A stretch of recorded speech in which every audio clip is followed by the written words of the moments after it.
तो hello everyone, आज हम पढ़ेंगे क्लास 9 का प्रश्नावली 1.5 का प्रश्न संख्या 3।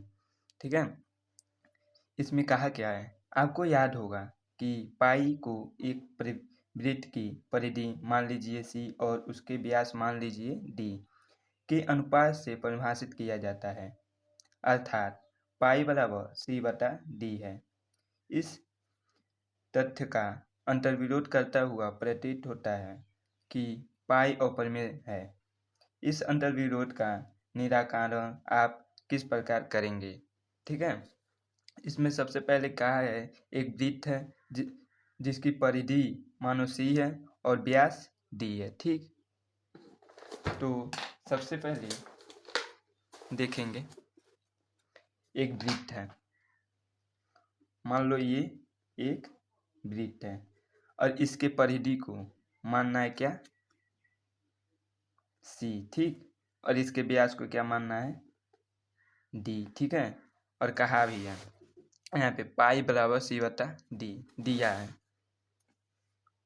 पाई बराबर सी बटा डी। ठीक, ये यहाँ से यहाँ तक ये है डी और ये पूरा सी हो गया। ठीक, तो कहा है ये अपरिमेय संख्या क्यों है, तो हम पाई को 22/7 तो लिखते हैं।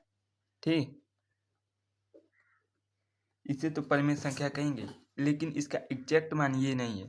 पाई का एग्जैक्ट मान होता है 3.14, ऐसे चलते जाता है। मतलब हम लोग स्केल से नापेंगे तो लगभग में आएगा, मतलब एग्जैक्ट मान नहीं मालूम होगा।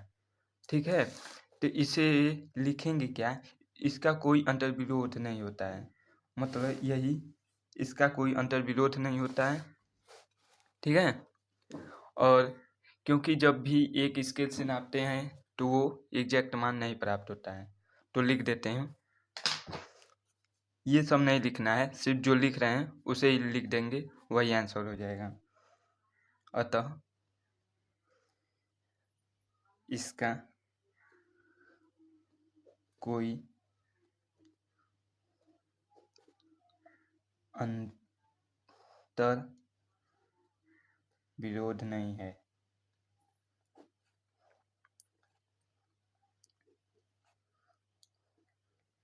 क्योंकि जब भी एक स्केल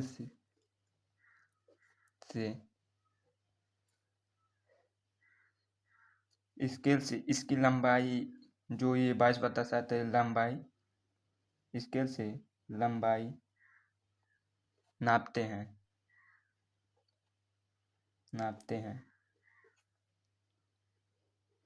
तो केवल एक ही परिमेय संख्या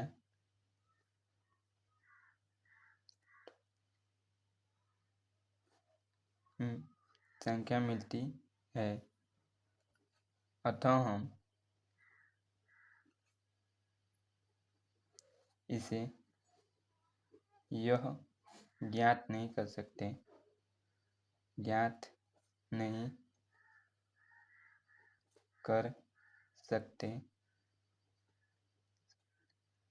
कि सी या डी अपरिमेय है या परिमेय। ठीक है, मतलब इसे हम लोग न ही अपरिमेय भी मान सकते हैं और न परिमेय, क्योंकि ये अगर 22/7 को लिखेंगे तो ये परिमेय हो जाएगा और इस तरह लिखेंगे तो अपरिमेय होगा, लेकिन जहाँ भी पाई आए उसे अपरिमेय कहेंगे।